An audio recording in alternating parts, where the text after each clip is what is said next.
No green colour, but उसका designing, उसके अंदर जो उन्होंने अडॉप्ट किया है, जो भी प्रैक्टिसेस अडॉप्ट करी हैं या इंस्टॉल किया हुआ है, वो भी ग्रीन है, ठीक है। इसीलिए तो इट वाज वेरी नाइस, आपने एक्टिविटी इतने अच्छे इन्वॉल्वमेंट के साथ करी। तो चलो चलिए अब सीखते हैं what a green building can do. अब हम पहली बात करते हैं एनर्जी। एनर्जी मतलब इलेक्ट्रिसिटी का यूसेज।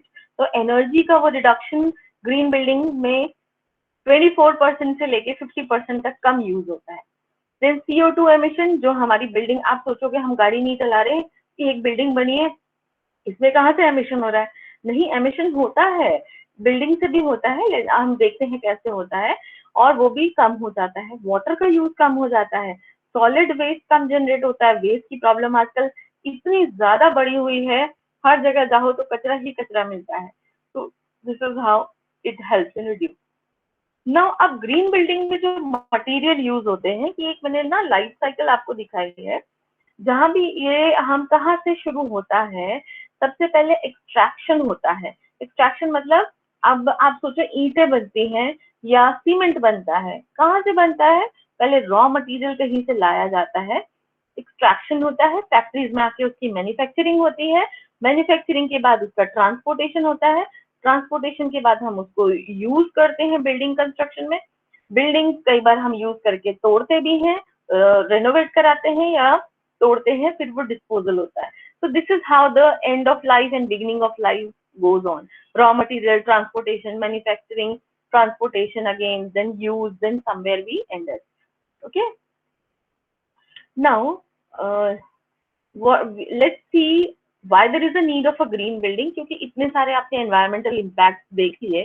तो एक बिल्डिंग जब लाइफ साइकिल बिल्डिंग शुरू होती है, सबसे पहले उसकी डिजाइनिंग होती है, डिजाइनिंग के बाद उसका कंस्ट्रक्शन होता है, फिर उसका ऑपरेशन, मतलब हम रह रहे हैं जिस बिल्डिंग को हम यूज कर रहे हैं, यूज करने के बाद हम उसमें कुछ ना कुछ मरम्मत कराते रहते हैं, दैट इज कॉल्ड मेंटेनेंस। फिर हम कहीं कहीं रेनोवेशन भी कराते हैं, और कई कई बार उसका डिकंस्ट्रक्शन भी होता है। तो अब ये जो ना बिल्डिंग की एक लाइफ साइकिल है, इस लाइफ साइकिल में क्या होता है, हम हर फेज में पॉल्यूशन कर रहे हैं, ठीक है। अब ये सोचिए, हम जब बिल्डिंग बनाते हैं तो हम सबसे पहले लैंड यूज करते हैं, we use a ground cover, we use forest, sometimes we use forest.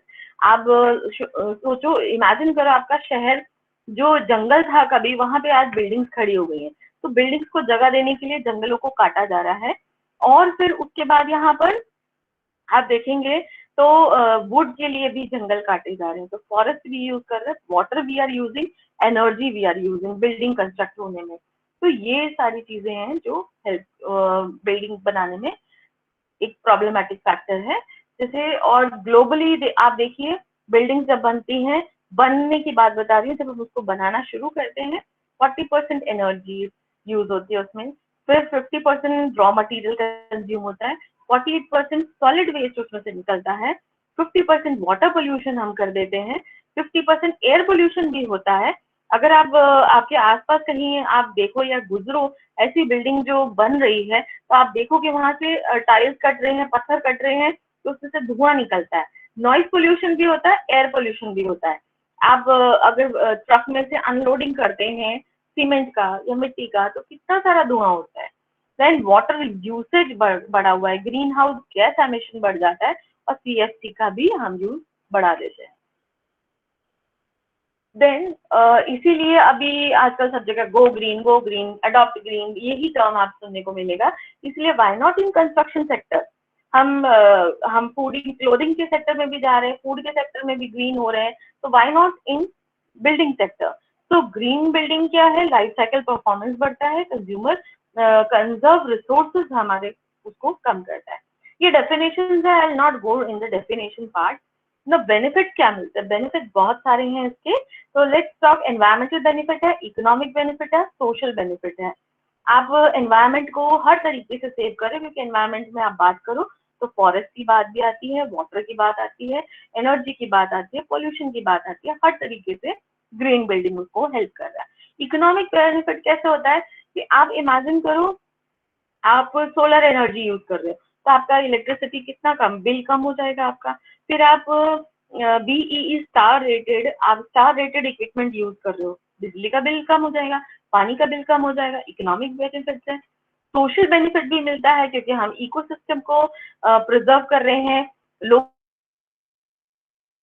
Use कर रहे हैं, तो इस तरीके से सोशल बेनिफिट्स भी हैं इसके।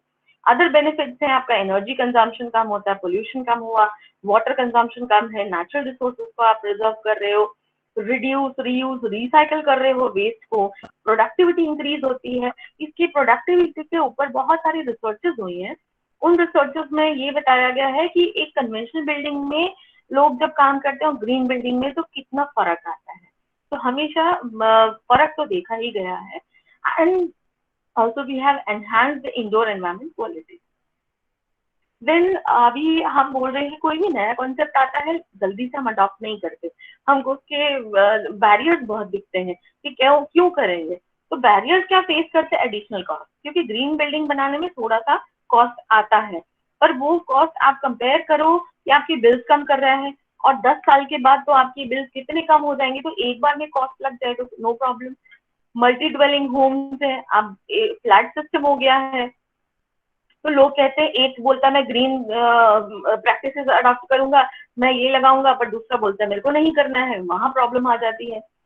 इन स्टैंडर्ड, कौन से स्टैंडर्ड यूज करें, ठीक है। फिर हमको फंड्स नहीं मिलते बनाने के लिए, स्पेस नहीं मिलती या मटेरियल नहीं मिलता है ग्रीन बिल्डिंग बनाने के लिए। ग्रीन सर्टिफिकेशन का जो प्रोसेस है बहुत लंबा है, अभी उसको और सॉल्व करते जा रहे हैं, but this is good. Then कुछ लोगों का मैं बात करूं तो इंटरेस्ट ही नहीं है। मेरी पीएचडी की रिसर्च भी इसी टॉपिक पे है और मुझे ऐसा ही रिस्पॉन्स मिला बिल्डर से और बहुत सारे मेरे रेस्पोंडेंट से कि हमको इंटरेस्ट नहीं, हमको जल्दी बिल्डिंग बन के मिल जा रही है, तो हम पैसा ज्यादा क्यों दें और क्यों ग्रीन बिल्डिंग अडॉप्ट करें। ये सोच का फर्क पड़ता है। Then there is a lack of technical knowledge, लोगों के दिमाग में गलत परसेप्शन है, नॉलेज नहीं है कि कैसे बनाएं। इसके लिए मैं एक और चीज आपको बताऊंगी, रेटिंग सिस्टम। ये 4 रेटिंग सिस्टम नहीं है, बहुत सारे हैं, हर कंट्री के अपने अपने रेटिंग सिस्टम्स हैं। हमारे इंडिया में जो है वो है लीड, और ये लीड जो है it is leadership in energy and environmental design, जो आईजीबीसी ने बनाया था, that is green building council.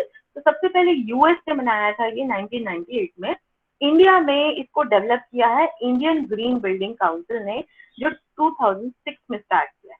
दूसरा इंडियन जो है वो रेटिंग सिस्टम ग्रीहा, that is green rating for integrated habitat assessment, और ये TERI this is the energy and resource institute, वो 2005 में आया।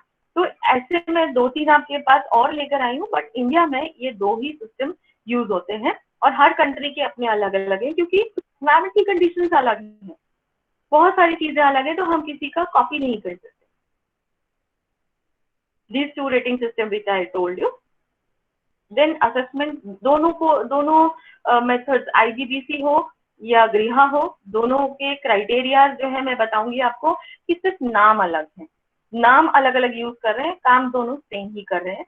ये sustainable site, water conservation, energy efficiency, material resources, resident health and wellbeing, innovation, ये इस तरीके से डिस्ट्रीब्यूटेड है कि किस पॉइंट को कितने परसेंटेज मिला है, ठीक है ना। अब ये जो है लीड, वो आपको ये इस तरह की रेटिंग्स देता है, सर्टिफाइड, सिल्वर, गोल्ड, प्लेटिनम। तो यहाँ हर कैटेगरी को पॉइंट्स मिले हुए हैं, तो आपने जितने भी पॉइंट, जैसे आपके हर क्वेश्चन के पॉइंट्स मिलते हैं ना आपको, आउट ऑफ 50 या आउट ऑफ 59 आपको कितने मिले, तो इससे इसके बीच में होगा तो वो बेस्ट प्रैक्टिस माना जाएगा और आपको सर्टिफाइड रेटिंग मिलेगी लीड की। सिल्वर आपको मिलेगी जब आप आउटस्टैंडिंग परफॉर्मेंस देंगे 60-69 पॉइंट्स लाके। इसी तरीके से ये आपको ग्लोबल लीडरशिप का भी खिताब दे देते हैं जब आप प्लेटिनम रेटिंग लाते हैं, और है इंडिया में बिल्डिंग्स ऐसी। और अभी मैं बताऊं, जब मैं रिसर्च कर रही थी मेरी, तब सिर्फ new building, then factory building, कुछ ही बिल्डिंग को असेस करते थे। पर आप सोचिए एक रेसिडेंशियल बिल्डिंग आपके सामने और एक कमर्शियल बिल्डिंग है, आप दोनों को कंपेयर नहीं कर सकते एक ही क्राइटेरिया से। इसीलिए आईजीबीसी ने आज इतने सारे अपने अलग अलग क्राइटेरिया निकाले। Just go through this. Green schools को भी असेस करने का क्राइटेरिया है, रिसोर्ट्स को है, लैंडस्केप को है, ग्रीन इंटीरियर्स है, ग्रीन विलेज है, विलेज के लिए भी करते हैं, फैक्ट्रीज को करते हैं, existing building, this is very important. मेरा जो थीसिस था वो पूरा एग्जिस्टिंग बिल्डिंग भी था, क्योंकि मैं कोई नई बिल्डिंग को असेस नहीं कर रही थी, क्योंकि आपको ऑलरेडी अगर बिल्डिंग बनी हुई है उसको ग्रीन करना है वो भी कर सकते हैं आप। यही मैं आज आपको बताने वाली हूँ। नाउ गृहा, अब उसमें आपके 6 पॉइंट्स थे तो गृहा ने 10 लिए हैं, बट आप देखिए उसमें काम वही हो रहा है, सब वही है। और ये क्रेडिट डिस्ट्रीब्यूशन है, इसके कितने परसेंटेज किस किस क्राइटेरिया को दिया हुआ है।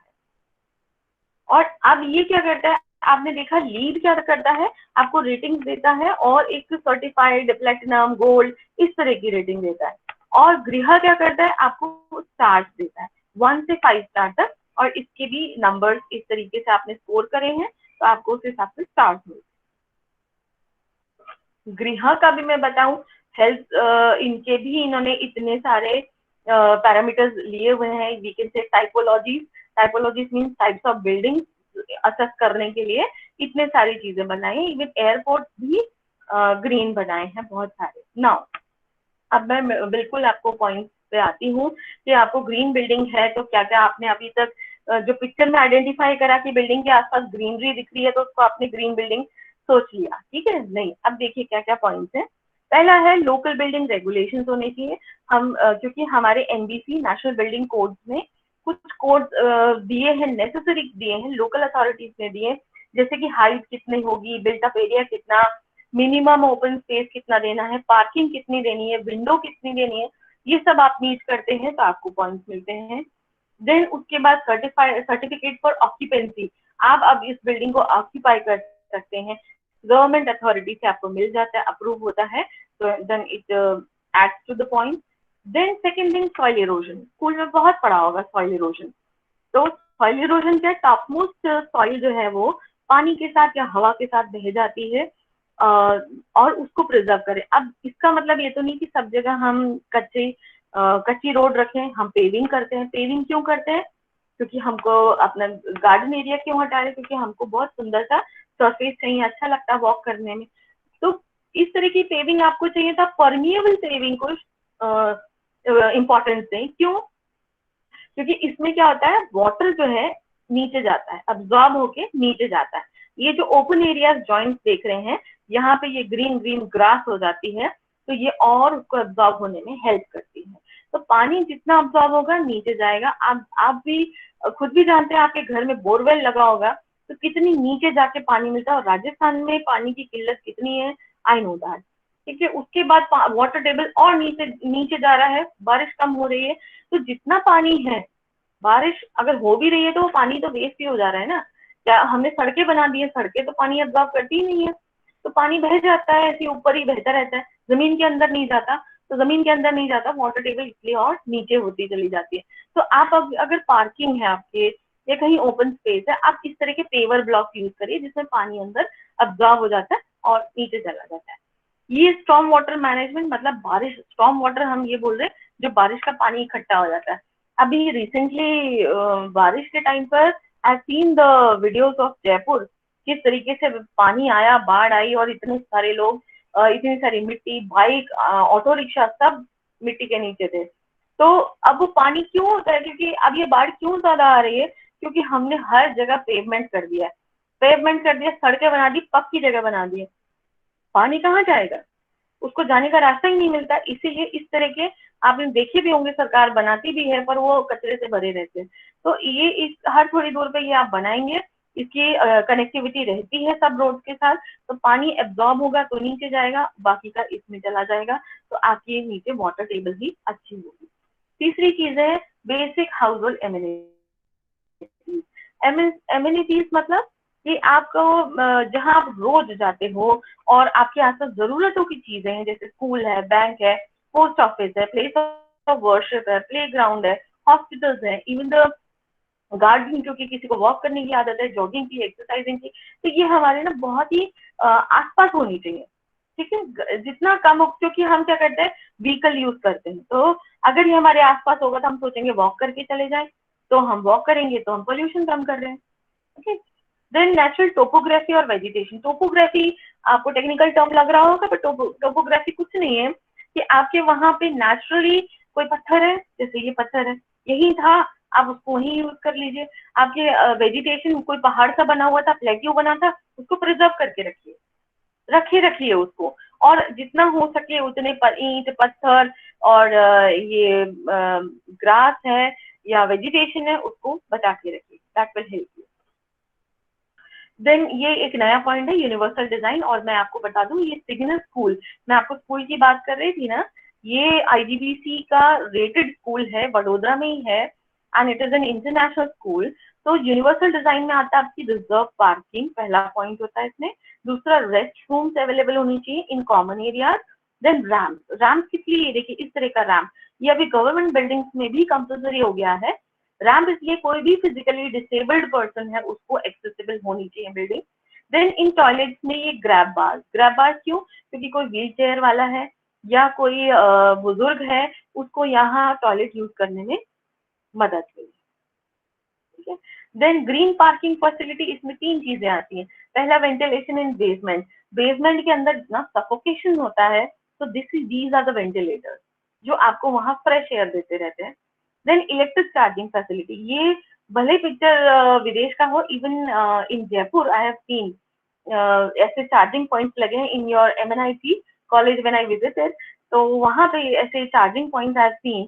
तो आजकल electric charge battery operated two wheelers तो पॉपुलर भी हैं, यूज भी कर रहे हैं लोग, धीरे धीरे इस पे भी आ जाएंगे फोर व्हीलर्स, क्योंकि पेट्रोल खत्म हो जाएगा तो हमारे पास कोई ऑप्शन नहीं रहेगा। Then we should have dedicated bicycle parking, हाँ इंडिया में ये बहुत प्रॉब्लम है, साइकिल रख के जाओ चोरी हो जाती है, तो साइकिल का बहुत प्रॉब्लम है। मैं बताऊं आपको, हमारी यूनिवर्सिटी में ये इनिशिएटिव लिया गया है, लोगों को प्रमोट करते हैं, साइकिल आपको फ्री ऑफ कॉस्ट, आप आई कार्ड दिखाइए आपको मिलेगी, कैंपस में जहां भी घूमना है और वहीं पर उसको दे दीजिए, वहां पे सब कुछ है, साइकिलिंग करनी है आपको। इनफैक्ट गवर्नमेंट यहाँ जो कॉर्पोरेशन है उन्होंने भी इनिशिएटिव लिया है, 100 रुपीज लेते हैं और आप 6 महीने के लिए बाइसाइकिल यूज कर सकते हो, वापस कर दो। तो स्टूडेंट्स बहुत यूज कर रहे हैं इसको, तो इस तरीके की फैसिलिटी हम अवेलेबल कराएंगे, तो ये सब क्या पोल्यूशन कम करता है। अब एक और टेक्निकल टर्म आ गया है, heat island effect. Heat island effect कुछ नहीं है, मैं आपको बताऊं कि आपने देखा होगा कि जहां पर भी आपके सपोज घर पे हो या कॉलेज में हो, आपने जहां भी पेवमेंट एरिया है, पेवमेंट मतलब जहां भी पक्का एरिया है, वहां गर्मियों में आप खड़े हो जाओ, कितनी गर्मी लगती है, आपको पसीना छूट जाएगा वहां पे, क्योंकि वहां पे क्या होता है कि यहाँ पर ये देखिए डार्क पेवमेंट बोला मतलब वो जमीन जो चारकोल से बनी हुई है, सड़क के पास खड़े हो जाइए, इतना तपती गर्मी में होता क्या है, जैसी सन की रेज यहाँ आती हैं वो रिफ्लेक्ट हो जाती है, रिफ्लेक्ट होके हमारे मुंह पे आती हैं, और उससे क्या होता है मुंह पे आएंगी, इसलिए हमको गर्मी लगती है और ज्यादा। तो और जहां भी आप देखोगे आपके आसपास गार्डन है, आप घर पे हो या कॉलेज में हो, जहां भी अच्छा सा गार्डन है, आपको टेम्परेचर कम मिलेगा वहां पे, क्यों मिलेगा, क्योंकि वो एब्जॉर्ब हो जाती है वहां पे रेज, ठीक है। तो अब यहाँ पे क्या है, जिस see how this is created, जहां भी ग्रीन है उसके आसपास ये पूरा एक कवच बना लेता है, जिससे कि रेज जो है वो रिफ्लेक्ट होती है, अंदर कम आती है। इसीलिए एक और चीज देखिए मैंने लिया है, क्योंकि रूरल एरियाज में टेम्परेचर हमेशा कम होता है, क्यों, क्योंकि वहाँ ग्रीनरी ज्यादा है। हमारे अर्बन एरियाज में क्या बिल्डिंग ज्यादा है, और जयपुर में तो पोल्यूशन भी बहुत ज्यादा है। एक और एग्जाम्पल है, आप घर के आसपास पेड़ लगाइए, पेड़ लगा, अब बोलोगे 10 साल बाद पेड़ उगेगा, पर अगर पेड़ है तो उसको बचा के रखिए। बहुत सारे एग्जांपल्स हैं ऐसे, कई कई बिल्डिंग्स ऐसी मैंने देखी है जिसके अंदर से पेड़ जा रहा है, उन्होंने रखा है उसको। अहमदाबाद में एक है गांधी, नॉट गांधी आश्रम, इट इज गवर्नमेंट कॉलेज ही है, वहां पर एक शॉप है, शॉप के अंदर, क्योंकि खादी का वहां पे सेल करते हैं, तो शॉप के अंदर ही एक पेड़ जा रहा है, उन्होंने उसको प्रिजर्व करके रखा है। तो पेड़ क्या है, आपकी बिल्डिंग को इतना अच्छा प्रोटेक्शन देता है, आपका डेफिनेटली टेम्परेचर अंदर बहुत कम होगा। देखिए कितनी शेडिंग मिल रही है, तो शेड से क्या होगा, आपकी बिल्डिंग जो है वो हीट नहीं होगी, एक गैस का गुब्बारा नहीं बनेगी गर्म हवा का। दूसरी चीज है, ओपन ग्रिड पेवर ब्लॉक्स लगाइए, ये भी आपका जो है कहीं ना कहीं टेम्परेचर कम करता है। देखिए बीच बीच में जगह मिल दिख रही है आपको, इससे क्या टेम्परेचर कम होता है। पत्थरों के पास, कोणार्क टेम्पल आप गए होगे, पत्थरों का बना हुआ है, इतनी जबरदस्त टैनिंग हो जाती है वहां पे, क्यों होती है, क्योंकि पत्थरों से रिफ्लेक्ट होकर सारी रेज हमारे पास आती है। इसीलिए हमेशा थोड़ी थोड़ी ग्रीनरी मेंटेन करिए अगर पेवर ब्लॉक लगाने ही हैं। देन एक और तरीका है, आप cement tiles for roof, roof के लिए कुछ टाइल्स यूज करें। मैं आपको आगे रूफ में दूसरा ऑप्शन भी दिखाती हूँ। जैसे ये है टाइल्स है, मोजाइक टाइल्स है, और ये भी दूसरे तरह के टाइल्स है। मोजाइक टाइल्स क्या होते हैं, चाइना टाइल्स होते हैं जो व्हाइट कलर के आते हैं। कंस्ट्रक्शन में कई बार तोड़ते समय वो टूट जाते हैं, वो स्क्वायर पीस नहीं रहता। आप टूटे हुए टाइल्स छत पे लगाइए, आपका टेम्परेचर देखिए, एक तो छत बिल्कुल क्लीन दिखती है, उसके बाद आप टेम्परेचर देखिए बहुत कम हो जाता है। एक बिल्डिंग के अंदर आपका रूम, आप जहाँ बैठे हो, आप क्या सोचते हो वहां पे कहाँ कहाँ से हीट आती है? हीट आती है आपके विंडो से, आपके रूफ से आती है, और जिस वॉल के ऊपर आपके धूप आ रही है वहां से आती है। तो ये क्या करता है, आपका सारा टेम्परेचर जो है टेरेस से वो कम कर देता है। अब नॉर्मल ये है, रूफ है, इसके अंदर बहुत अंदर देखिए, अंदर एब्जॉर्ब कर रहा है। कूल टाइल्स आपने लगाया या व्हाइट कलर भी लगाया, रिफ्लेक्ट कर देगा, तो आपका टेम्परेचर वैसे ही कम हो जाएगा। आप टेरेस गार्डनिंग करिए, बहुत मुश्किल है मुझे मालूम है, क्योंकि वाटर प्रूफिंग का प्रॉब्लम आता है, पर ट्राई करिए, बहुत लोग करते हैं। अच्छा, आपको डायरेक्टली अगर इसके ऊपर गार्डनिंग नहीं करनी, पॉटेड प्लांट्स लगा दीजिए, पौधे लगाइए छत के ऊपर, देखिए आप टेम्परेचर कितना कम हो जाएगा। और पौधे लगाने के लिए आजकल गमलों की जरूरत नहीं है। अभी 2-3 दिन पहले ही मैंने एक वीडियो देखा, जो आपके दूध का पैकेट आता है, उसमें से ही, उसके अंदर ही प्लांटेशन करा हुआ था किसी ने। नारियल का, जो नारियल पीने के बाद हम फेंक देते, उसके अंदर प्लांटेशन करते। तो whatever waste is generated at your home, you plant. This is the suggestion. Then आप छत के ऊपर व्हाइट पेंट करके देखिए, तो भी टेम्परेचर कम हो जाता है। व्हाइट पेंट क्या है, लाइट होता है, ये हीट अब्सॉर्ब नहीं करता, हीट को रिफ्लेक्ट कर देता है। अब जितने भी आसपास ट्रीज हैं उनको प्रिजर्व करिए, बहुत अच्छा मेरे को लगा, क्योंकि अगर देखिए आपके घर के बीच में, सन के बीच में ट्री आ गया, जितनी रेज यहाँ आ रही है, यहाँ कितनी जा रही है, एक ही जा रही है।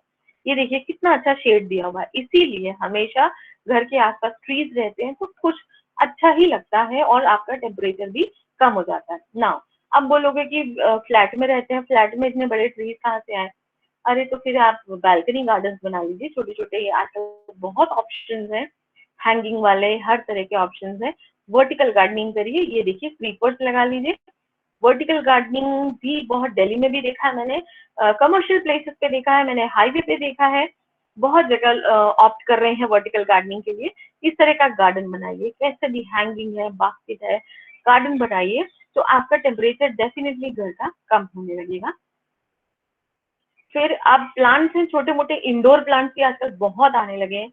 जहां आपको जगह मिले, वॉल पे, कॉर्नर्स में, किसी भी जगह पर आपको जगह मिलती है, आप प्लांट ग्रो करिए। देन क्रीपर्स बहुत तेजी से फैलता है, और एक अच्छा सा शेडिंग डिवाइस देता है। देखिए इस तरह से थोड़ा सा इसको केयर मेंटेनेंस की जरूरत होती है, क्योंकि बिल्डिंग का फिर एक्सटीरियर खराब होने लगता है, but it is very good option. It reduces the heat intake.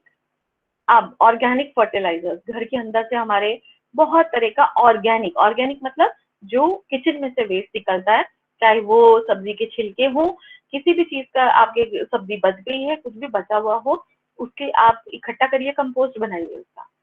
ठीक है।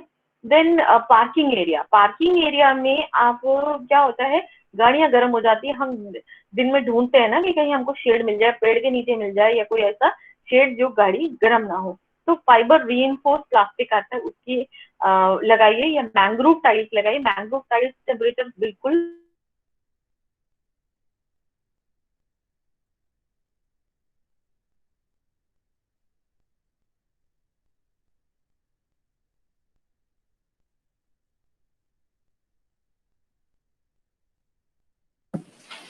आई थिंक मैम का कनेक्शन में कुछ प्रॉब्लम आ रही है, 5 मिनट आप वेट करिए।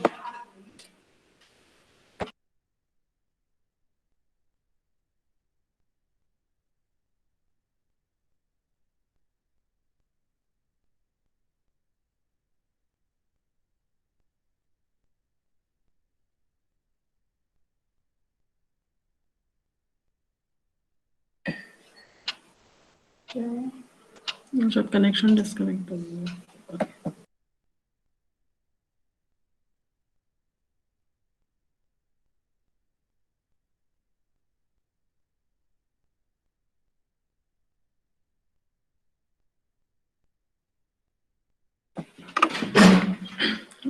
मैम के कनेक्शन में थोड़ी सी कुछ प्रॉब्लम आ रही है, अभी वो वापस ज्वाइन कर रही है, तब तक आप सब जुड़े रहें।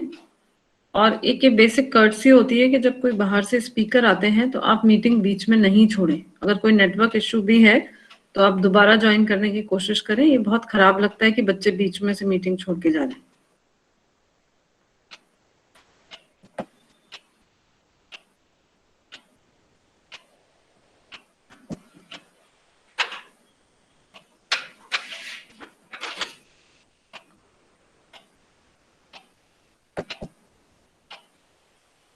अभी तक जो मैम ने बताया है उसमें किसी के पास कोई क्वेश्चंस हैं? No ma'am. Okay, no ma'am. सब समझ में आ गया? Yes ma'am. अरे वाह, बड़े इंटेलिजेंट हो गए तुम लोग। हम्म?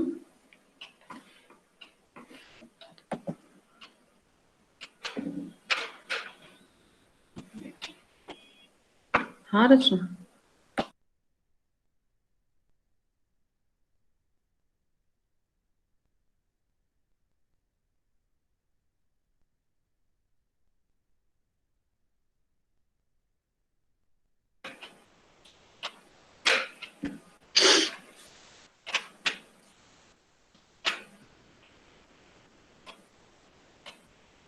इस टॉपिक से किसको क्या समझ में आया? कोई बता सकता है मुझे? अभी तक जो सुना ग्रीन बिल्डिंग के बारे में, क्या मतलब समझ में आया? क्योंकि इस पे गवर्नमेंट बहुत काम कर रही है।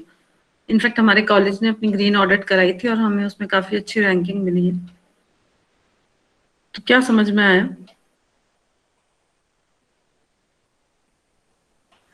ग्रीन ग्रीनरी उगाना बेसिकली कि जिससे पॉल्यूशन कम हो सके, और उसके अलावा जैसे हम कहीं भी उगा सकते हैं। उन्होंने ये बताया कि कैसे मेथड्स, किस तरीके से हम फ्लैट में रहते हैं तो फ्लैट में उगा सकते हैं, और रूफ टॉप जैसे गर्मी भी उससे, और उसके कॉजेज मतलब ये भी बताया कि उससे क्या क्या हो सकता है। सोशल हमारे लिए बेनिफिट है, इकोनॉमिक बेनिफिट है, इन्वायरमेंटल बेनिफिट है, ये सारे बेनिफिट्स। और कैसे छत पे उगाना है तो कैसे उगाएं, उस कहाँ कॉस्टली, मतलब थोड़ा कॉस्टली भी होता है, कहीं स्पेस की प्रॉब्लम होती है, तो मतलब इन सब के बारे में बताया। बेसिकली मतलब ये है कि जब हम ग्रीन बिल्डिंग को प्लान करते हैं अच्छे से, तो जैसा उन्होंने कहा कि अगर आप प्लांट्स उगाएंगे तो गर्मी कम होगी, गर्मी कम होगी तो आप कूलर एयर कंडीशनर्स का इस्तेमाल कम करेंगे। जिस तरीके का एनवायरनमेंट है, तो आपके जो एनर्जी की जो बचत की बात की जाती है, वो एनर्जी क्या है हमको।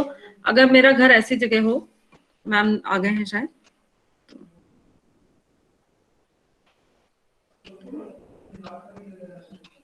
तो अभी इसके बाद हम किसी को भी कोई इस तरह का जो भी डिस्कशन है वो इस पूरे लेक्चर के बाद करेंगे। मैम स्टार्ट कर रहे हैं दोबारा। हाँ हाँ, मैं खत्म करूँ और भी बहुत सारा दिखाने के लिए। हाँ नहीं मैम, ये तो खैर लॉन्ग उसमें इश्यूज आ ही जाते हैं, दूर वाले उसमें नेटवर्क प्रॉब्लम्स रहती हैं।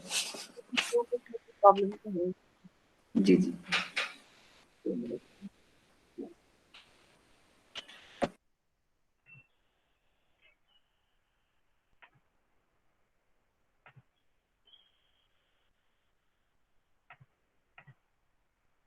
मैम दिख रही है स्क्रीन अभी? यस मैम, अब विजिबल है screen. Now we were talking about parking area. Parking area में we can have a mangrove tile. Then ये घर पे ही रिचार्ज बोर्ड है, which can be constructed। हमारे घर से भी देखिए पूरा पेव कर रखा है। I don't know it is porous or not। porous मतलब पानी जाने देता है कि नहीं, तो इसीलिए इन्होंने यहाँ पे ये बना दिए। पहले जमाने में नाले हुआ करते थे, नालियां होती थी तो पानी उसमें चला जाता था और जमीन के अंदर चला जाता था, बट अभी सब हमने पेव करके रख दिया है। इसीलिए ये सब बनाइए छोटे छोटे घर के आसपास, तो जिससे आपके घर का जो ये पानी है, चाहे वो रूफ से आ रहा है, छत से आ रहा है, या घर के अंदर की बारिश से आ रहा है, किसी भी सोर्स से, तो वो नीचे चला जाएगा। Then these are the additional points. ये कहीं उसमें नहीं होते कि आपके रेटिंग में हेल्प करेंगे। Just adopt the practice of carpool, resource management कहलाएगा ये चीज। और बहुत तरीके से आपका energy saving as well as आपका पोल्यूशन कम क्रिएट करता है। देन रूट योर शॉपिंग और outing and patronize nearby shop. आसपास की शॉप से लाइए, दूर क्यों जाते हैं परचेज करने, पोल्यूशन क्रिएट कर रहे हैं। देन हमेशा हम क्या करते हैं, एक चीज यहाँ से खरीदी फिर भूल गए, उधर से लाए फिर वापस उधर गए दूसरी जगह, हमको क्या होता है डिफिकल्टी होती है अपना मैप आउट करने में कि हम वो लिखें क्या, मुझे याद रहेगा, मोबाइल पे है ना सब, ये चीज रहती है, इसलिए हम 10 चक्कर काटते हैं वहां पे। बेटर है आप लिखिए और अपना रूट प्लान करिए कि पहले यहाँ जाएंगे, फिर सेकेंड ऑप्शन हमारा ये है, थर्ड पॉइंट यहाँ है, फोर्थ पॉइंट यहाँ है। तो this will help you in saving your time as well as the environment.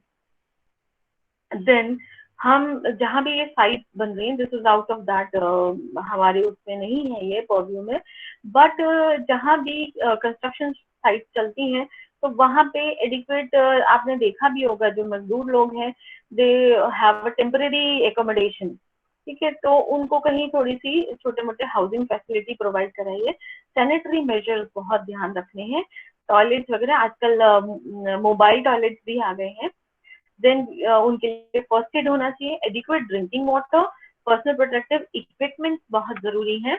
Then dust suppression measure, because जितनी धूल उड़ती है वो उनको भी नुकसान करेगी। देन एडिक्वेट इल्यूमिनेशन, अच्छे से लाइटिंग होनी चाहिए, और सबसे ज्यादा जो बेकदरी होती है उनके बच्चों की होती है, जो बेचारे इधर उधर घूमते रहते हैं, छोटी मोटी क्रेच फैसिलिटी, ये एक इनिशिएटिव है, अगर हम ये कर सकते हैं उनके लिए तो this is the people get point. Then green education, उसी साइट पर आप जितनी ज्यादा लगाओगे कि मैंने इस साइट को इस तरह से डेवलप करा, साइनेजेस बनाओगे, एक अच्छे अच्छे सिंबल्स बना के मैंने यहाँ पे रेन वाटर हार्वेस्टिंग सिस्टम लगाया, मैंने ये यूज करा, तो लोगों को अवेयरनेस बढ़ती है और that is very helpful also. Then अब मैं रेन वाटर हार्वेस्टिंग की बात करूंगी, बहुत सुना भी होगा आपने। तो इसमें क्या होता है, जैसे बारिश का पानी है, बारिश के पानी को कहीं ना कहीं आप, ऐसी रूफ नहीं है, प्लेन रूफ है, तो भी इकट्ठा कर सकते हैं। इकट्ठा करके वहां से एक पाइप आएगा, पाइप के थ्रू आप उसको या तो जमीन के अंदर जाने दीजिए, कोई ना कोई ऐसा जरिया बनाइए तो वाटर टेबल आएगी, उसके आसपास जैसे ही वाटर टेबल बढ़ेगी आपके आसपास देखिए वहां पे एक और आउटलेट बनाइए वाटर का, आपको पानी मिलेगा। और एक और तरीका है कि आप रेन वाटर को अपने घर में भी यूज कर सकते हैं। आप उसमें वापस ये देखिए, यहाँ पर घर के अंदर पाइपलाइंस लगाई हैं, पानी को यहाँ ट्रीट करके आप वापस उसको यूज कर सकते हैं। तो दो तरीके से रेन वाटर हार्वेस्टिंग होती है, या तो उसको जमीन के अंदर जाने दीजिए, कोई ऐसा ऑप्शन दीजिए पानी के लिए, ये देखिए इस तरह से ये जा रहा है पाइप के थ्रू पानी अंदर, अंदर जाने के बाद आप उसको या घर में वापस यूज कर सकते हैं। So this is how the process goes on. Then एक और चीज है, आप ये तो आप अपने घर पे कर लेंगे, रोड पे क्या करें, तो रोड पे भी हम कहीं पर पानी इकट्ठा हो जाता है तो इस तरह के ये बनाते हैं ना, ये इनलेट, या तो सेंटर में या कॉर्नर्स में, और यहाँ स्लोप बनाया, आप देखिए स्लोप, पानी ताकि ऊपर ना बहे और स्लोप के थ्रू इसमें इकट्ठा हो जाए और नीचे चला जाए, क्योंकि वो पानी हम यूज नहीं करेंगे जो रोड पर आ रहा है, वो हम एटलीस्ट हम कर सकते हैं कि वो वाटर टेबल में नीचे चला जाए।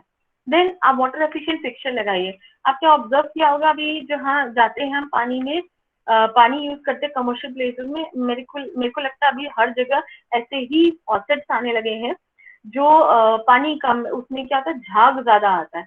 झाग इसलिए ज्यादा आता है क्योंकि हमारी हैबिट के पानी खोल के काम करने की है, तो ये हेल्प करता है उस टाइम पर, इसमें एयर मिक्स होती है, एयर मिक्स होती है तो हमें सेटिस्फेक्शन भी हो रहा है कि पानी हम यूज कर रहे हैं, ज्यादा आ रहा है पर पानी की क्वांटिटी भी कम हो रही है, एयर के साथ आ रही है, तो ये कहलाते हैं लो फॉसेट जो कम वाटर कंज्यूम करते हैं।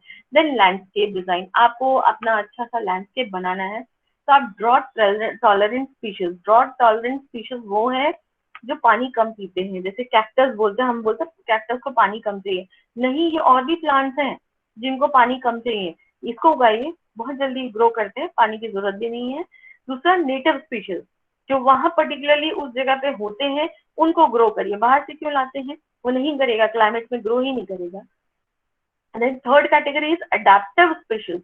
अडेप्टिव जो स्पीशीज मैंने बोला ना, एक जगह से दूसरी जगह लगाते हैं तो जल्दी ही वहां पे अडेप्ट करके ग्रो करने लगते हैं उस एनवायरमेंट में, तो इस तरह के स्पीशीज को ग्रो करिए प्लांट्स के।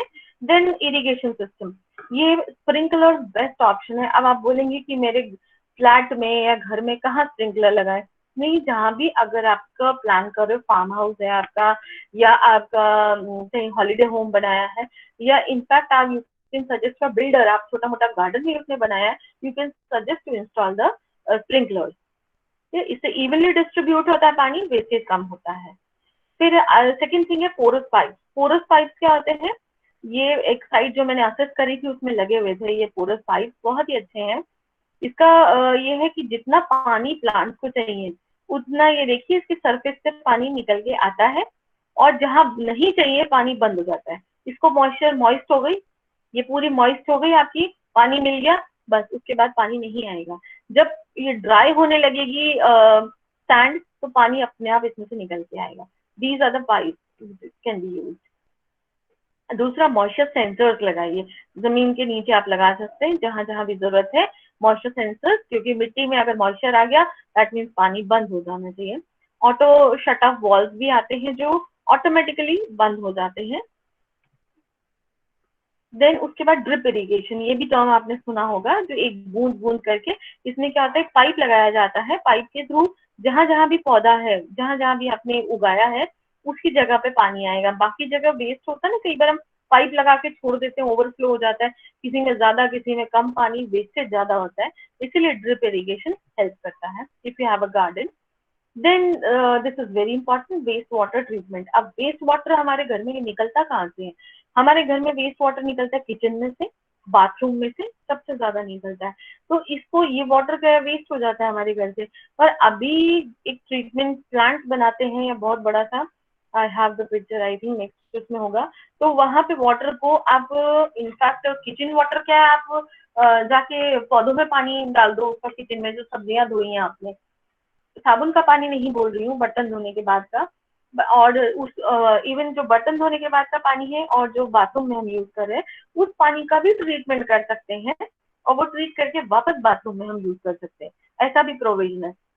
हमारे जो टॉयलेट्स में से वेस्ट निकल रहा है वो भी रीयूज हो सकता है, उससे आप कंपोस्ट बना सकते हैं। ग्रीन बिल्डिंग साइट पे ये ऑप्शन भी है। ये देखिए, किचन का वाटर किसी भी तरीके से हम रीयूज कर लेना चाहिए, हमको वेस्ट नहीं करना चाहिए।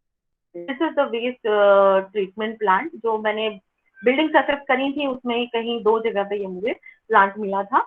इसमें आपका जो एफ्लुएंट वेस्ट होता है ना, जो टॉयलेट में से निकलता है सॉलिड वेस्ट, वो भी इसमें कंपोस्ट बना देता है। दूसरा एक सेक्शन होता है इसमें जहां पर वो जो गंदा पानी निकलता है उसको भी ट्रीटमेंट के साथ थोड़ा सा उसमें से उसकी स्मेल चली जाए, वो करके आपके बाथरूम में आप वापस यूज कर सकते हो। देन वाटर मीटरिंग, पानी का कितना इस्तेमाल हो रहा है इतनी जगह। अब पानी आप बात करोगे कि नल जितने लगे हुए हैं सबके लिए हमने मीटर लगाना बहुत जरूरी है, जिससे पता लगे कि कितना पानी यूज कर रहे हो, कितना बचाना है।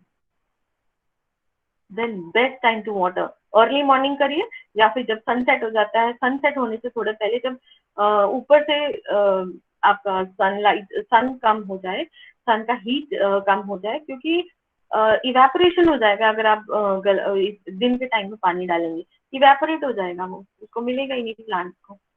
देन टिपिकली हमारे घर में एनर्जी यूज कहाँ कहाँ होती है, इन जगहों पे माना जाता है कि सबसे ज्यादा एनर्जी का कंजम्पशन होता है। तो कंजम्पशन काम कैसे करें? CFC free equipment, I think you all are aware, CFC is chlorofluorocarbon, इसको कम करिए, पोल्यूशन कम होगा। फिर मैक्सिमम एनर्जी परफॉर्मेंस, मतलब जितनी ज्यादा खिड़कियां होंगी, जितना ज्यादा अच्छा फेनेस्ट्रेशन मतलब खिड़कियां जहां से आपकी अच्छी डे लाइटिंग आ रही है, ठीक है। अब इलेक्ट्रिसिटी जलाने की जरूरत नहीं, हमको लाइट जलाने की जरूरत नहीं, बहुत अच्छे से रोशनी आ रही है। पर एक और चीज है, यहाँ रोशनी तो आती है, उसके साथ हीट आती है इसके साथ।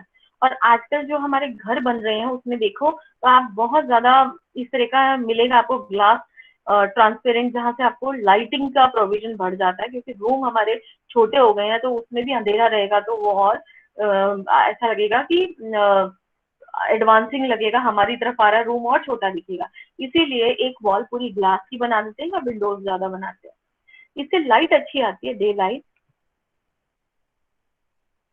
ना उसके बाद आप छज्जा मैंने वर्ड यूज करा है, this is simple to understand. आप विंडो के बाहर छज्जे लगाइए, इससे क्या होता है, डे लाइटिंग तो आती है बट एक एंगल से आपकी हीट नहीं आती है। घर में आपको रोशनी मिलेगी बट वो जो डायरेक्ट सनलाइट आती है ना, जो चुभने वाली है, वो नहीं होगी, that will help. Then occupancy sensors, ये कमर्शियल बिल्डिंग में ज्यादा हेल्पफुल है। आजकल जैसे लोग हैं तब तक लाइट जल रही है, लोग चले गए, जैसे क्या कमर्शियल बिल्डिंग में लोग काम करते हैं ऑफिसेज में, बड़े बड़े रूम्स में, बहुत बड़े रूम्स में सेक्शंस बने होते हैं, तो लोग जब थोड़ी देर के लंच ब्रेक होता है उस टाइम भी लाइट फैन कौन बंद करेगा इतने सारे स्विच। तो ऑक्यूपेंसी सेंसर्स हेल्प करते हैं कि एनर्जी सेव करने की, कोई नहीं है तो वो ऑटोमेटिकली बंद हो जाएगा, जैसे लोग आने लगेंगे ऑटोमेटिकली ऑन हो जाएगा। Then install solar water heaters. बहुत अच्छा सनलाइट हमको अवेलेबल है राजस्थान में, गुजरात में, इसलिए गुजरात में तो बहुत सारे घरों में मैंने देखा है लोग सोलर वाटर हीटर यूज करते हैं, इट सेव्स योर एनर्जी।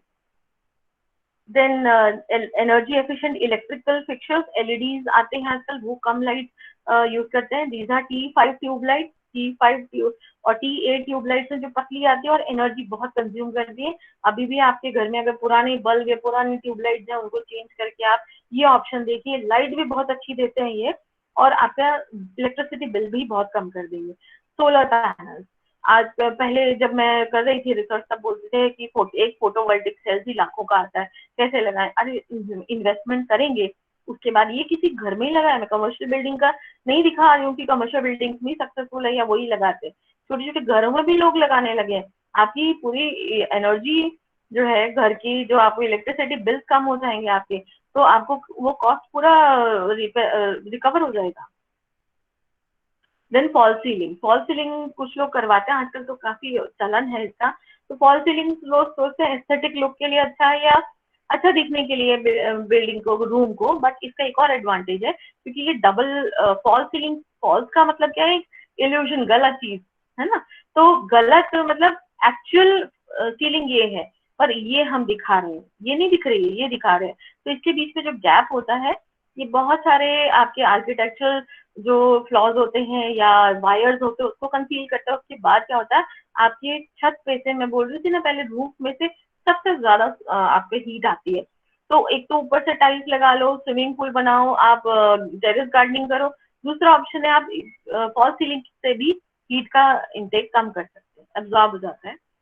दूसरा, आप लाइट कलर का इस्तेमाल करिए, आजकल हाईलाइटर बहुत अलग अलग कलर्स के साथ बहुत एक्सपेरिमेंट किया जाता है रूम्स में, पर जितना व्हाइट लाइट यूज करेंगे उतना ही नेचुरल लाइट रिफ्लेक्ट होकर रूम को अच्छा बनाता है। हाईलाइट ही करना है तो उसका थोड़ा सा आप इंटेंसिटी कम कर दीजिए और यह बहुत थोड़ी जगह पे लगाइए डार्क कलर। हाँ, जहां से धूप ज्यादा आती है थिक कर्टेन लगाइए जो आपका हीट इनग्रेस कम कर देगा, but whenever required you get natural daylight and air. Then weather shade windows लगाइए, इस तरह के वेदर शेड्स लगाइए जो आपको पानी के साथ साथ धूप से भी बचाएंगे, जो मैंने छज्जा आपको बता रही थी। देन ये एक प्रैक्टिस है, टेलीविजन, रूम हीटर, कोई भी इलेक्ट्रिकल इक्विपमेंट साथ में नहीं रखने चाहिए, एक जगह नहीं रखने चाहिए। थर्मोस्टेट आपके रेफ्रिजरेटर का करेक्ट टेम्परेचर पे सेट होना चाहिए। देन सिंपल ग्लासेस, अब मैं एक आपको पहले बताया था कि आप नेचुरल लाइटिंग के लिए बहुत सारे विंडोज, ग्लास विंडोज लगाइए। अब ग्लास विंडोज के साथ क्या होता है, हीट आ जाती है अंदर। अब इससे सोल्यूशन भी है, high performance glasses, Modi guard के, और अभी तो बहुत लोग बनाने लगे कंपनी। ये क्या होता है, हाई परफॉर्मेंस ग्लासेस ऐसा नहीं है कि बहुत मोटे मोटे ग्लासेस है, नो, ये सनलाइट आती है इसको रिफ्लेक्ट कर देते हैं, अंदर हीट नहीं आती, अंदर आती है तो सिर्फ डे लाइट आती है। देन इस तरह के कैविटीज, ये आपने ट्रेन में जब ट्रैवल करते हो first AC, second AC, third AC वाले कंपार्टमेंट में, यू मस्ट हैव सीन ये डबल लेयर्ड ग्लासेस लगे होते हैं, ठीक है। तो ये क्या है, हीट नहीं आने देते। आप बस में जब बैठे होंगे, बस में देखते हो या विंडो के पास जब भी बैठते हो, अपनी कार में भी बैठते हो, तो गर्मी लगने लगती है, अंदर एसी चल रहा है तो बाहर टेम्परेचर ज्यादा है, तो वो विंडो से जो लाइट आती है उसके साथ गर्मी भी आ जाती है। गर्मी क्यों आती है, क्योंकि वो हमने ग्लासेस ऐसे लगाए हैं जो हीट को भगा नहीं रहे हैं, वो हीट भी एब्जॉर्ब कर रहे हैं लाइट के साथ साथ, ठीक है। तो हाई परफॉर्मेंस ग्लासेस आते हैं, उनको खरीदिए। सोलर रिफ्लेक्टिव पेंट लगाइए एक्सटीरियर वॉल्स पे, बाहर की वॉल्स पे। ये देखिए टेम्परेचर डिफरेंस कितना आता है, 64 डिग्री, जहाँ कहीं भी कलर नहीं लगा है और जहाँ व्हाइट कलर ये लगाया है, रिफ्लेक्टिव पेंट लगाया है, वहाँ कितना टेम्परेचर कम हो गया है। तो एक्सटीरियर वॉल्स पे ये लगाएंगे तो आपका टेम्परेचर इंक्रीज, लाइट हीट का इंक्रीज कम हो जाता है। Separation of household waste, घर में सेपरेट करिए, ये सबको बोला जाता है और बहुत डिफिकल्ट है। बहुत डिफिकल्ट लोगों को लगता है कि हम 5-5, 6-6 डस्टबिन क्यों रखें। और एटलीस्ट 2 रखिए, जिसमें एक में ड्राई वेस्ट और एक में वेट वेस्ट रखिए। रिसाइकलिंग सेंटर्स अगर आपके आसपास हैं तो रिसाइकलिंग के लिए दीजिए। मैं तो कहती हूँ जहां तक है हर चीज को रीयूज कर लीजिए। घर में बहुत तरीके हैं, हर चीज रीयूज हो सकती है। हमारी टी शर्ट जो हम पहनते हैं उसको भी रीयूज कर सकते हैं, फेंकिए मत। और ऑर्गेनिक वेस्ट है, कंपोस्ट बनाइए उससे। ये देखिए बायोडाइजेस्टर्स हैं, ये बिल्डिंग में लगे होते हैं, ये एक तरीके से। और ये मत सोचिए कि हम अपनी छोटे से घर में कहाँ ये बायोडाइजेस्टर लगाएंगे या हमारी बिल्डिंग में कहाँ बनेगा। लगता है ये सब जगह लग जाता है, इनिशिएटिव लेना है। ये बहुत सारी पिक्चर्स मुझे मिली जो लॉकडाउन में के टाइम लोगों ने कंपोस्ट बनाई है। In fact I also made the compost, और वो हमने अपने गार्डन में यूज करी है।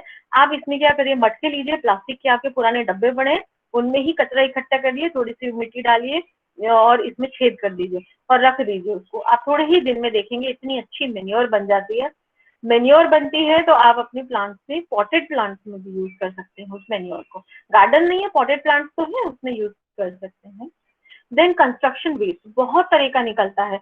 देखिए टाइल्स है, ईंटें हैं, टूटी हुई ईंटें हैं, ये टूटे हुए टाइल्स हैं, उसको भी यूज करिए, कहीं भी यूज करिए। आप वॉल्स के ऊपर, फ्लोरिंग में यूज करिए, इस तरह से छोटा सा लैंडस्केप बनाइए, कहीं भी यूज कर सकते हैं उसको। देन इस तरह का भी देखा, सीमेंट बैग्स में से भी ये लगा है। आप ये सब नहीं कर सकते तो मेरी क्लास में मैं एनवायरमेंट का सब्जेक्ट पढ़ा रही थी, मैंने बच्चों से पूछा कि आप लोगों ने कोई छोटे मोटे इनिशिएटिव लिए, तो उसमें से मुझे बच्चों ने दिखाया जो शुगर के बड़े बड़े पैकेट्स हैं या इस तरह के बैग्स हैं, सीमेंट के बैग्स हैं, सीमेंट की बाल्टियां हैं, उनमें से बच्चों ने बहुत सारी चीजें बनाई हुई थी। देन ये ग्लास भी बच जाए या आपका स्टील कंस्ट्रक्शन साइट पे से बच जाए, स्टील बार, आपको इस तरह की बार्स है, किसी और तरीके से यूज कर लीजिए फर्नीचर में या कहीं। देन उसके बाद हमारा वुड भी बहुत सारा वेस्ट होता है। ये देखिए वुड को, ये पुराना वुड है जिसको नए तरीके से कंस्ट्रक्ट करके यूज करा हुआ है, इसीलिए आप देखिए ये टूटा हुआ भी है, कहीं एक जैसा कलर भी नहीं है, एक जैसी विड्थ भी नहीं है, but we can use it somewhere, natural दिखता है एकदम। और तरीका है, ये पेंट के डब्बे हैं, इसको देखिए प्लांटर लगाइए, इस तरह के पेंसिल होल्डर्स बना सकते हैं, इसको आप कपड़े होल्ड करने के लिए भी बना सकते हैं। बॉटल्स हैं, ग्लास की बॉटल है या प्लास्टिक की बॉटल्स है, उनको भी रीयूज कर सकते हैं बहुत तरीकों से। This is the one I have seen, घर भी बने हुए ईंटों की जगह इन बॉटल्स में मिट्टी भर भर के लोगों ने घर भी बनाए हुए, तो दिस कूल रहते हैं एकदम। तो बहुत तरह का पैकेजिंग मटेरियल निकलता है, उसको भी हम इस तरह से कर सकते हैं।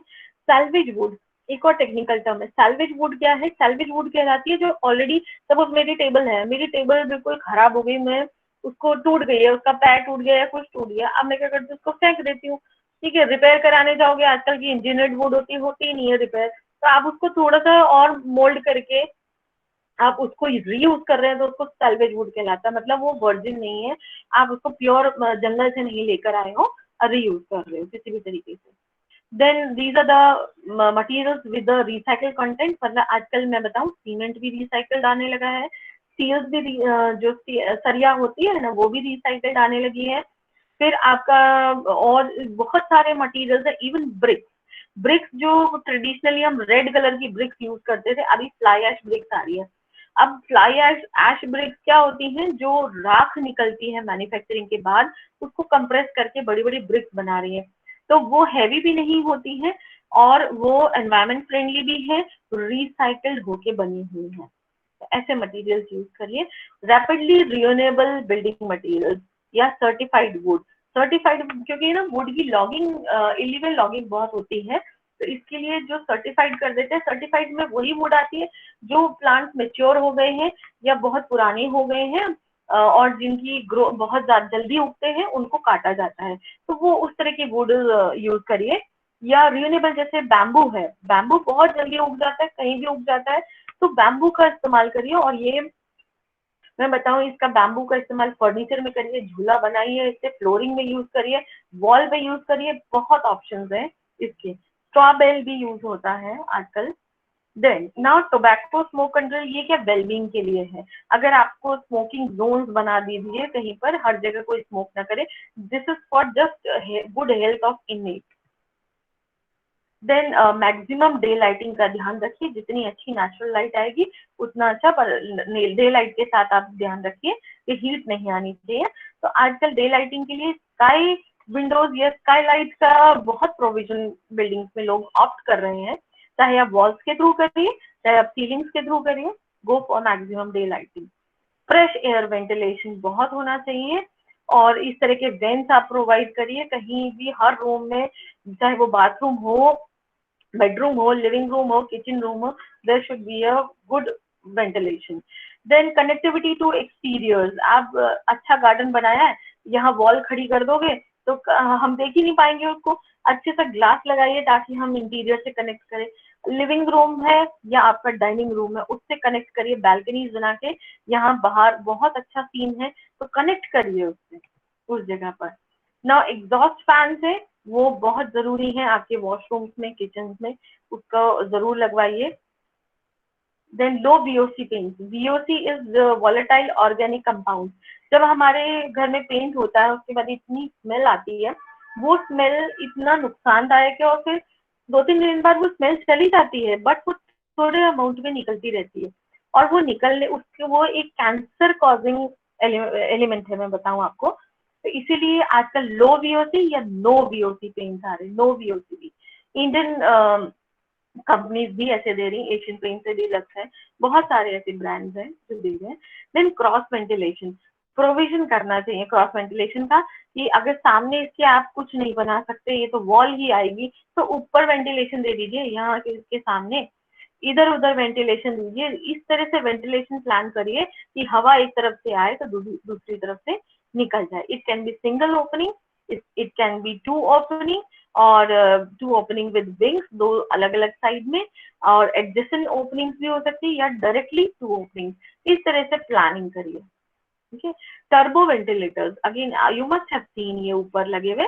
तो टर्बो वेंटिलेटर्स क्या है? These are the natural ventilators, और बहुत ही अट्रैक्टिव हैं, देखने में भी अच्छे लगते हैं, और अंदर जो रूम का जैसे एग्जॉस्ट फैन लगाते हैं उसका सब्स्टिट्यूट आप समझ लीजिए, ये बहुत अच्छा है। एग्जॉस्ट फैन आप अपने रूम में नहीं लगा सकते, तो टर्बो वेंटिलेटर्स हेल्प करते हैं। Now these are the some of the commercial building जिनको ग्रीन रेटिंग मिली हुई है। मैं यहाँ नहीं बोलूंगी कि मैं IGBC की तारीफ करूं या गृहा की तारीफ करूं, दोनों ने ही करा है काम। मैंने यहाँ किसी को भी ऐसे नहीं लिखा कि IGBC ने दिया है या किसी और ने दिया है। यू कैन सी द, देखो यहाँ पर आप कह रहे हो कि ग्रीनरी दिख रही है, वो ग्रीन बिल्डिंग दिख रही है, पर कई जगह तो ग्रीनरी नहीं दिख रही है, फिर भी वो ग्रीन बिल्डिंग है, क्योंकि अंदर देखिए ना आपने कितने सारे प्रैक्टिसेस अडॉप्ट करी हैं। ठीक है, बिल्डिंग चाहे कैसी भी हो, ये कुछ एग्जाम्पल्स है। नोकिया की बिल्डिंग है गुड़गांव में, जिसको गोल्ड रेटिंग मिली हुई है, और ये सुजलॉन एनर्जी लिमिटेड पुणे है, जिसको पॉपुलरली वन अर्थ भी बोला जाता है, इसको प्लेटिनम रेटिंग मिली हुई है। This is ITC green centre Gurgaon. ठीक है। Now at the and I just want, मैं अभी आपको एक वडोदरा के 2 केसेस शेयर भी करूंगी, क्या क्या अडॉप्ट किए practices, but I would request you to follow some methods।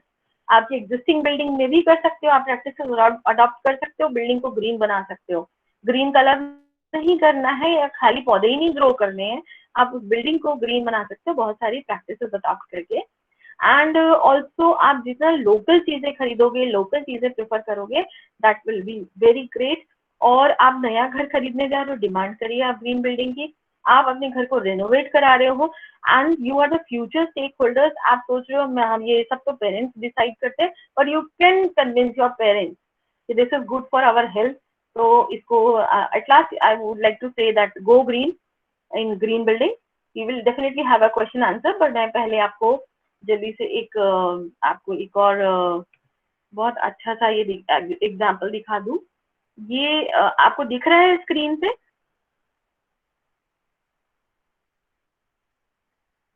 Excuse me. हाँ, ये थैंक यू। ये बिल्डिंग है, ये हमारे यूनिवर्सिटी का गेस्ट हाउस है। ओके, तो this is the front view of the guest house. ये पुराना कहता था, मैं आपको भी वो भी दिखाऊंगी। ये नेट जीरो बिल्डिंग कहलाती है, ये एंट्रेंस है इसका, यहाँ से एंटर होके हम जाते हैं। बहुत ग्रीनरी दिख रही है, मैं आपको बताऊँ, वडोदरा आइए, पूरे वडोदरा में ग्रीनरी है, सब जगह मिलेगी आपको, कहीं भी ऐसा नहीं मिलेगा कि ट्रीज ना मिले। तो ग्रीनरी नेचुरल है और बिल्डिंग ग्रीन बनाई है। This is the top view. इस तरीके से ये स्ट्रक्चर को हमने क्या रीस्टोर करा है, इसको रिसाइकल नहीं, कुछ भी तोड़ा फोड़ी कुछ भी नहीं करी है, सिर्फ रीस्टोर करा है। और ये 100 साल से भी पुरानी बिल्डिंग है, ठीक है। अब इसमें बहुत सारी चीजें हमने अडॉप्ट करी। देखिए ऊपर इसका पार्ट मैं भी रही हूँ, इसलिए मुझे काफी पता है इसके बारे में। यहाँ पर टर्बो वेंटिलेटर्स लगाए, नेचुरल लाइट का प्रोविजन किया। आप देखिए फर्स्ट फ्लोर पे भी कितनी रोशनी है और नीचे वाले फ्लोर पे भी इतनी रोशनी है। हमने सोलर वाटर हीटर्स और सोलर ये लगाए, इससे सोलर किचन भी है। और टर्बो वेंटिलेटर्स जो मैंने अभी दिखाया था ये यूज करा है। फॉसेट्स लगाए हैं, वाटर सेविंग फॉसेट्स है। एलईडी लाइट्स भी लगाई हुई है इसमें। और ये नेचुरल डे लाइटिंग का प्रोविजन किया हुआ है। इसमें मैं बता रही हूँ मिनिमम तोड़फोड़ हुई है, जितना तोड़फोड़ हुआ है उसको भी हमने यूज कर लिया है। ये स्टेयर केस में हम कहते हैं लाइटिंग बहुत अच्छी होनी चाहिए, इसलिए इसको यूज करा है।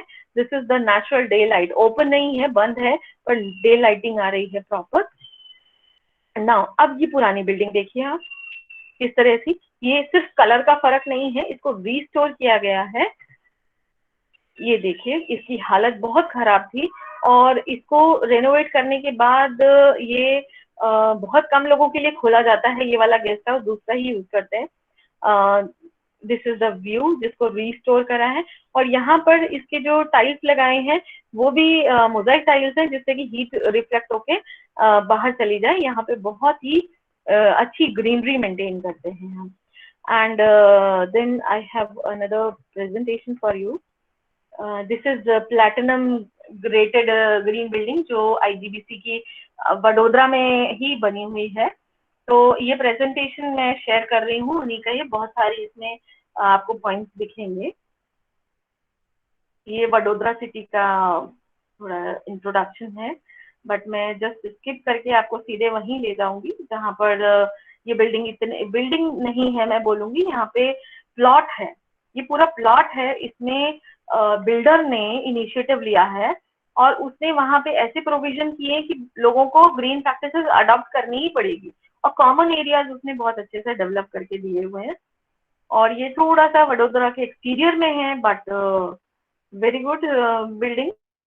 और इसके मोस्टली जो घर बने हुए हैं रेटेड है, चाहे वो किसी भी टर्म्स में हो।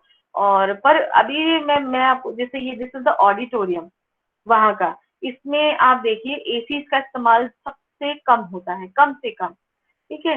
अब इसमें इतना अच्छा प्रोविजन, आगे एक पिक्चर आएगी उसमें मैं दिखाऊंगी, नेचुरल कूलिंग सिस्टम लगाया हुआ है। This is the exterior of that auditorium. हाँ, दिस इज स्विमिंग पूल में ये प्योरीफायर लगाया हुआ है। This is for life time. इस स्विमिंग पूल का पानी कभी क्लीन नहीं करना पड़ता, पानी निकाल के वेस्ट नहीं करना पड़ता, ये नेचुरल प्योरीफाई होता रहता है इसमें। So this is for lifetime. Actually, I have assessed these sites मेरे पीएचडी के दौरान, इसलिए वहीं से मुझे ये मिला। प्योरिफिकेशन की जरूरत ही नहीं, पानी वेस्ट ही नहीं होता इसमें। इंडोर स्पोर्ट्स कॉम्प्लेक्स है इसमें। I just go through this. These are the basic facilities that he has provided, but some green points I'll share. Greenery तो है ही, बहुत बहुत ही अच्छी है, क्योंकि इसको बहुत दूर ये मिल गया था तो बहुत ही अच्छे से। ये देखिए ये रोड है ना पूरी, इसके साथ इसने कितना सारा फुटपाथ बनाया है और ये सारे पेवर ब्लॉक्स हैं जो परमिएबल है और यहाँ इसने स्लोप बनाया है। और आगे मैं दिखाती हूँ आपको, ये पूरी रोड है और ये है पूरी एलईडी लाइट्स हैं जो रोशनी एक ऐसी पर्टिकुलर हाइट पे लगी है कि आपका ज्यादा से ज्यादा एरिया ये लाइटिंग का कवर करते हैं। सी और ऑल्टरनेट लगाई, आमने सामने नहीं है, ऑल्टरनेट लगाई है ताकि उतना लाइट आपके रहे। टेम्पल भी है पास में, पार्किंग स्पेस इनफ है, very good parking space, allotted parking भी दी है इन्होंने। They have given the number also. They have electronic charging point also for vehicles, जो एंकरेज करता है, मोटिवेट करता है लोगों को कि नहीं तो बोल देंगे कैसे खरीदें, हमारे यहाँ तो फैसिलिटी नहीं है तो हम ऐसी गाड़ी क्यों खरीदें, ऐसा भी बोल सकते हैं। This is design for disabled. यहाँ कच्चा एरिया है और लोग नहीं जा सकते, मतलब उनका व्हील चेयर नहीं चलेगा या मिट्टी में चलने में तकलीफ होगी, तो इस तरह का उन्होंने इसको पेश किया है। स्ट्रीट लाइट ये है,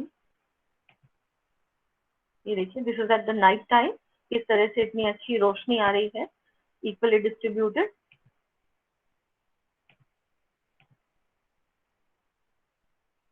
दिस इज, ये सोलर फेंस है, ये देखिए ये सोलर फेंस है, ठीक है, ये प्रोटेक्शन भी दे रहा है क्योंकि ये बहुत ही एक्सटीरियर में था, तो यहाँ पर वो नहीं था, बहुत सारा चीजें, ये तो अभी में बहुत पुरानी बात है, अब तो बहुत डेवलप हो गया एरिया। और यहाँ से सोलर जो इलेक्ट्रिसिटी जनरेट होती है वो भी यूज होती है इसके बिल्डिंग में, even it can be use in auditorium also. Cloudy season के टाइम भी हम यूज कर सकते हैं इसको, इतना स्टोर करके रखते हैं।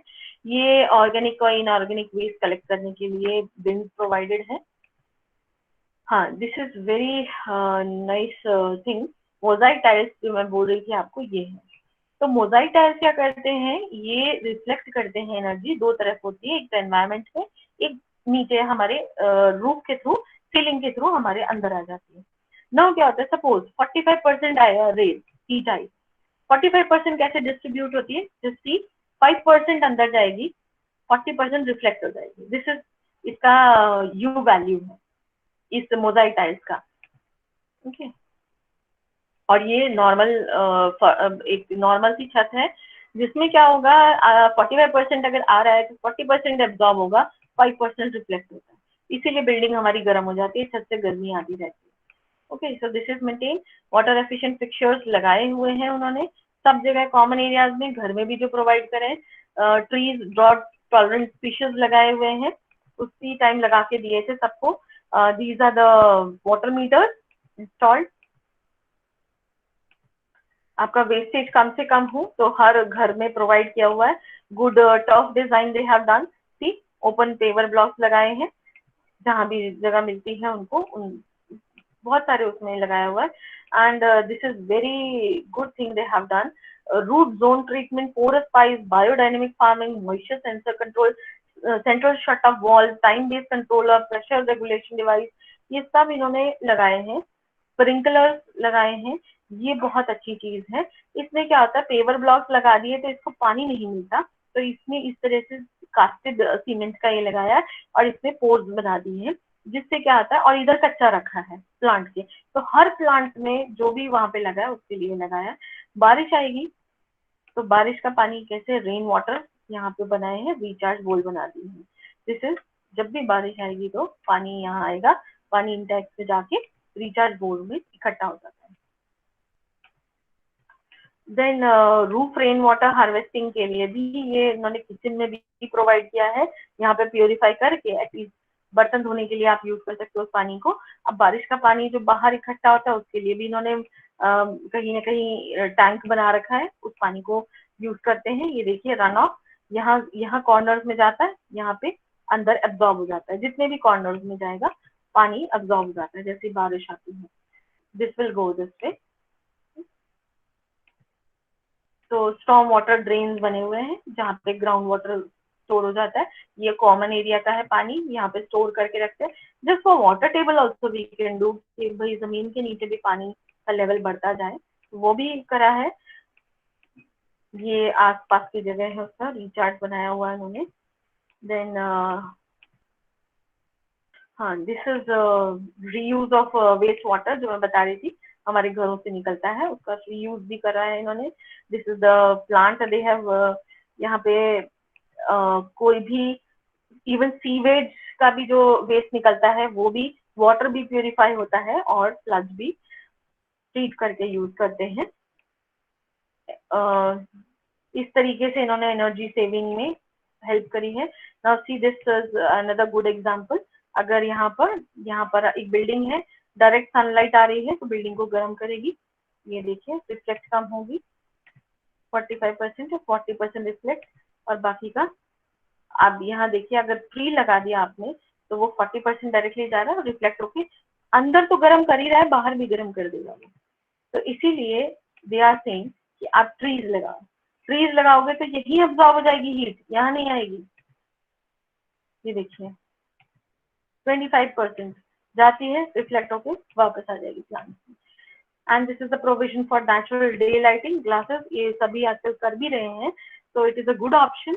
और क्रॉस वेंटिलेशन के लिए भी बहुत प्रोविजन किया। ये देखिए नीचे इन्होंने वेंटिलेशन लगाए हैं, तो इस तरीके से हवा आसपास सर्कुलेट कर सकती है। This is how they have done. अभी मैं आपको, हाँ, यहाँ से हवा आई, यहाँ से चली गई, इस तरह का प्रोविजन भी करा हुआ है। ये देखिए इलेक्ट्रिसिटी कंजम्पशन ही कम हो गया है पूरा, इतनी सारी सेविंग्स हो गई हैं लोगों की। ये विंड एनर्जी भी यूज करिए। ये बहुत छोटा सा मैंने देखा था, विंड मिल लगा हुआ है, ये इससे भी जितनी एनर्जी वो क्रिएट कर सकते हैं वो करते हैं। सोलर पावर्स लगे हुए जो कॉमन एरियाज में भी यूज कर सकते हैं, पर्टिकुलरली किसी को घर में यूज करना, these are the water heaters they have use. यहाँ पे क्लाइमेट बहुत हॉट है, तो इसीलिए एसीज का यूज बहुत ज्यादा होता है, मॉइस्चर भी बहुत होता है यहाँ पर। And see how the biomass they have use, biodigesters लगे हुए हैं, वेस्ट सारा यहाँ रीयूज होता है बायोगैस प्लांट के through. And this is the innovation जो मैं ऑडिटोरियम की बात कर रही थी, ये चिल्ड वाटर पाइप्स है, तो इसकी वजह से अपने आप ही वहां पे इसमें वाटर पाइप ठंडा ठंडा पानी घूमता रहता है, और इसकी वजह से इसमें कूलिंग रहती है। एसी की नौबत नहीं आती, लगा तो रखे हैं पर नौबत नहीं आती, और ये ऐसी फेंसिंग कर दोगे तो और हीट का इनग्रेस कम हो जाता है। 3 टायर कूलिंग सिस्टम वहां पे बनाया हुआ है उसमें। And this is the swimming pool, ये filtration plant, filtration permanent use करा हुआ है, which I was telling you. और रिन्यूएबल एनर्जी यूज करी है, और it has been given platinum rating also. तो my presentation is over ma'am. अगर किसी को कुछ क्वेश्चन पूछना है तो we can ask. Thank you so much ma'am, इतना इलेबोरेटिव और इतना इंफॉर्मेटिव प्रेजेंटेशन देने के लिए। और स्टूडेंट्स अगर कोई क्वेश्चन पूछना चाहते हैं तो अपना माइक अनम्यूट करके पूछ सकते हैं। किसी को कुछ नहीं पूछना है?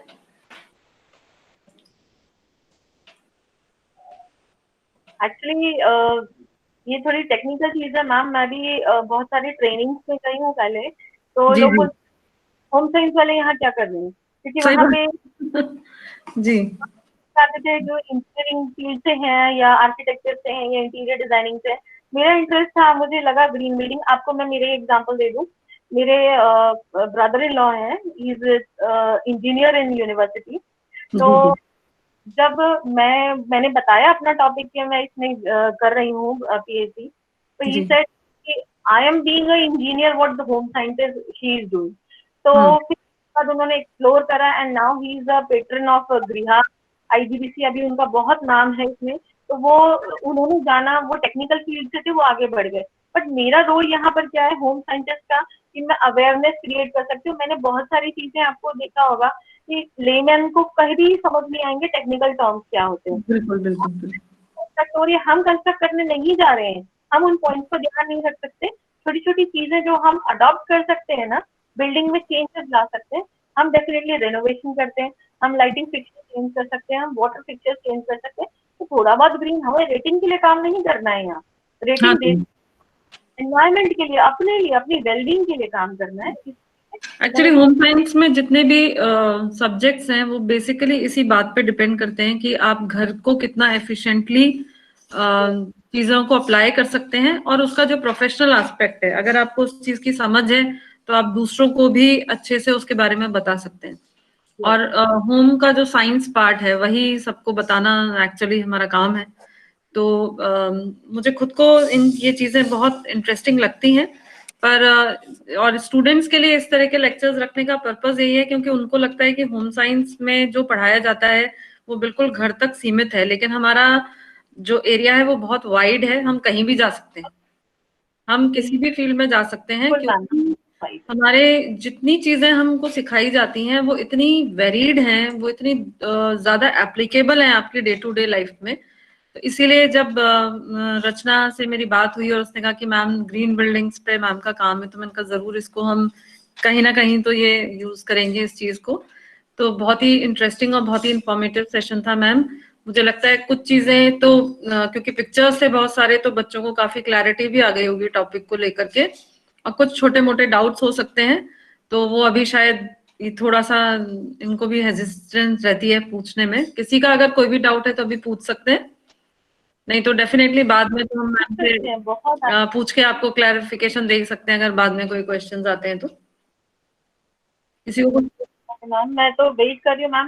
मैं ग्रीन बिल्डिंग के एक एग्जाम होता है, इसमें आपको अगर इनका वो बनना है, मेंबर बनना है, एक एग्जाम होता है। मैं थोड़ा सा मैं इधर बिजी रहती हूँ टीचिंग प्रोफेशन में, बहुत सारे काम में, तो मैं चाहती हूँ कि होम साइंसेस कोई वो एग्जाम क्रैक करके उसमें जाए तो हमारा भी नाम हो। बिल्कुल बिल्कुल मैम, जरूर इन्फॉर्मेशन शेयर कीजिएगा, हम अपने बच्चों को गाइड करेंगे इसके बारे में, क्योंकि हमारे सब्जेक्ट में मेनली अब अवेयरनेस वाला काम हम ही लोगों को करना पड़ेगा। है बहुत सारे ऑप्शंस, लेकिन बच्चों को इन्फॉर्मेशन नहीं है। जो थोड़ी बहुत इन्फॉर्मेशन है वो न्यूट्रिशन के बारे में जानते हैं, मैं खुद न्यूट्रिशन बैकग्राउंड से हूँ, लेकिन मुझे पांचों फील्ड्स अच्छे लगते हैं होम साइंस के इक्वली, क्योंकि उन सबकी बहुत ज्यादा एप्लीकेशन है रियल लाइफ में, कोई भी सिर्फ थ्योरेटिकल सब्जेक्ट नहीं है। तो बहुत ही इंटरेस्टिंग लेक्चर लगा मैम मुझे तो आज का, और बहुत ही इंफॉर्मेटिव था। थैंक यू सो मच, आपने इतना टाइम निकाला हम लोगों के लिए, सारे स्टूडेंट्स को इतना नॉलेज दिया। अभी भी अगर किसी को कोई क्वेश्चन पूछना है तो आप पूछ सकते हैं, नहीं तो फिर हम आज की मीटिंग को यहीं पे एंड करेंगे। मेरे ख्याल से मैम अभी हाँ सृष्टि कुछ कहना चाहती है? No ma'am, actually thank you बोलना चाह रही थी, इतने अच्छे मैम ने जो हमें समझाया उसके लिए, so thank you ma'am. Thank you so thank you so much ma'am, इतनी इन्फॉर्मेशन देने के लिए, thank you so much. Welcome. I think thanks से बेटर है कि आप कहीं इम्प्लीमेंट कर लेना और वो शेयर करें, तो वो मेरे लिए बहुत हेल्पफुल रहेगा। और मतलब करिए, दिखाने के लिए मत करिए, अपने लिए करिए, that is good. And thank you the organisers, मुझे ये इन्फॉर्मेशन शेयर करने के लिए और इतना ये मौका मिला आप लोगों से इंटरेक्ट करने का। Thank you so much. Thank you ma'am, thank you so much.